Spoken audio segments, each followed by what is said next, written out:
winter sun barely filtered through the tall windows of the Sterling mansion, casting pale light across the quiet living room. Normally, the halls echoed with laughter, footsteps, and the soft humming of the house staff. But today, silence wrapped the home like a heavy blanket, cold, suffocating, and full of fear. Millionaire entrepreneur Richard Sterling stood frozen, one trembling hand pressed against the edge of the doctor's report. His daughter Amelia, just 11 years old, sat beside him on the couch with her legs tucked beneath a blanket. Her wide, soft eyes darted between the doctor and her father, sensing the dread but too gentle to voice her fears.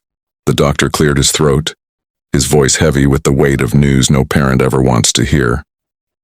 "Mr. Sterling, Amelia's condition has worsened much faster than we expected. Her organs are failing. Without a donor, an immediate, perfectly compatible match, she has 3 days, maybe 4, but not more."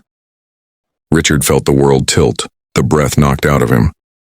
A billionaire could solve almost any problem, except this one. Money couldn't buy a miracle.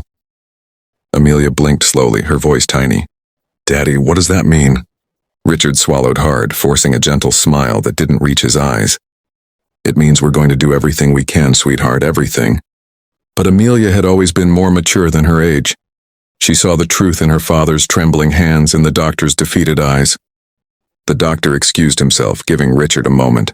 As the door clicked shut, Amelia slid her small hand into her father's palm. "Daddy, it's okay," she whispered. "I'm not scared." Richard broke then, not outwardly but inwardly where the pain was sharpest. "You're going to be fine," he said quickly, his voice cracking. "I'm not losing you, I refuse." He stood abruptly, pacing the room, calling specialists, hospitals, researchers, anyone who could offer even a thread of hope. But every answer was the same. No available match. No time left. No solution. By evening, Richard sat beside Amelia's bed, watching her fragile breaths as she drifted into sleep. He felt utterly powerless. That's when he saw movement outside the mansion gates. A thin boy in ragged clothes pushing a cart, shivering in the cold. A street kid. Just another face overlooked by the world. Richard didn't know it yet, but that boy would soon do the impossible. The night was colder than usual, a biting wind sweeping through the quiet neighborhood surrounding the Sterling mansion. Most people stayed indoors, wrapped in warmth and comfort. But Eli, a 15-year-old street kid, didn't have that luxury. His clothes were thin, his shoes torn, and hunger gnawed at him like a wild creature. Still, he pushed his rickety cart filled with discarded cans and scraps, his only means of surviving another day. Eli stopped near the tall iron gates of the mansion, drawn by the soft glow of lights and the warmth he imagined inside. Rich homes always fascinated him, not because he wanted their wealth, but because he wondered what it felt like to be safe. To know someone would care if he didn't wake up tomorrow. He crouched near the edge of the gate, rubbing his numb hands together. That's when he noticed a man standing on the balcony, tense, broken, and grieving. Eli had seen expressions like that before, on parents who lost everything, on men who had no hope left. But seeing it on someone who had everything, that was new. Inside, Richard Sterling was staring out at the night, unaware he was being watched. His thoughts were a storm. Panic, fear, helplessness. Amelia's breathing had grown weaker, her skin paler. Time was slipping through his fingers like sand. Eli saw the anguish etched into the man's face and felt something twist inside him. For a moment he forgot the cold. He forgot his hunger. All he saw was a father in pain. Suddenly, a small voice drifted out from the open window upstairs. "Daddy, are you still there?" Richard rushed inside, leaving the balcony. Eli blinked, his attention drawn upward. Through the window, he saw a girl, frail, pale, barely moving. Her face was gentle, but her eyes were tired. Too tired for someone so young. He didn't know what illness she had. He didn't know who she was. But he recognized suffering. He lived in it every day, and something inside him, a spark he thought had died long ago, stirred. Eli rose to his feet, gripping the gate bars. "Hang in there, kid," he whispered to the girl, even though she couldn't hear him. He didn't know how or why, but he felt it deep in his bones. The next morning, the Sterling mansion was unusually quiet. Nurses whispered in the hallways, doctors walked with urgency, and Richard Sterling hadn't slept a minute.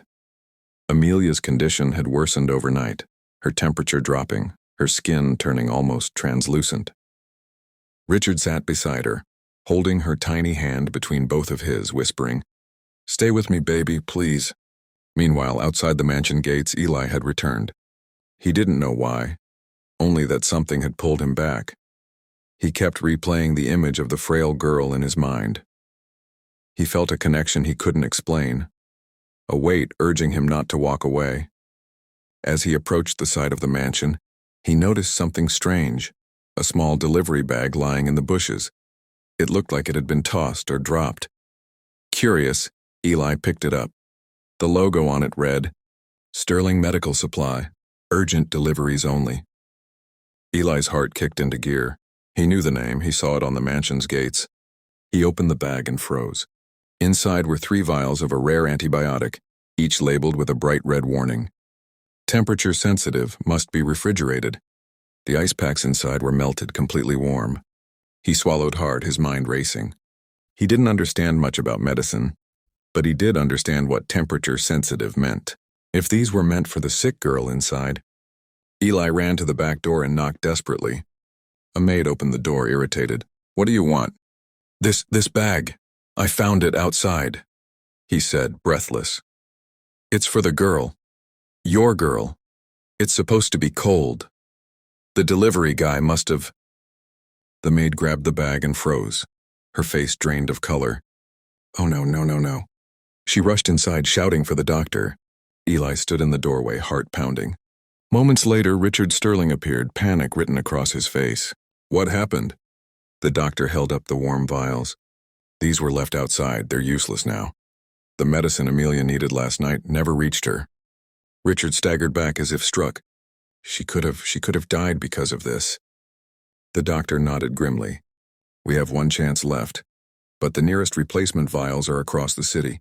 Richard ran a trembling hand through his hair. Traffic was terrible at this hour. They would never make it in time. Eli stepped forward. I can get them." Everyone turned to look at him. Richard blinked. "You? Why would you do that?" Eli swallowed, voice shaking but determined.